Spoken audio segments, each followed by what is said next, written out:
BE dihang sigbin na to o karon mag-update sa itong usa ka sigbin nga karon nang hakot na siya og jagbot. Ngano manghakot na siya og jagbot tungod kay hapit na ni siya mga nak. Alright.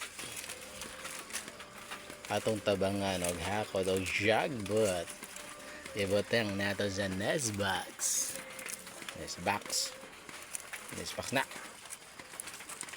plastic tray mo na yung nest box niya.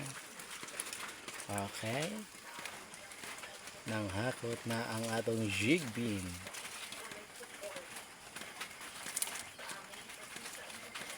Okay, hopefully daghan siya o ganak. Kaniang klase nga sigbin sa ni ka PEs 100 XF1 Cali. Dayon ang kanang breed niya kay ang nag-breed niya kay usa ka usa ka New Zealand F1. Okay, sige, ma-update na niya ko po na kung mga anak na siya. Sige, good night mga ka-jigbin.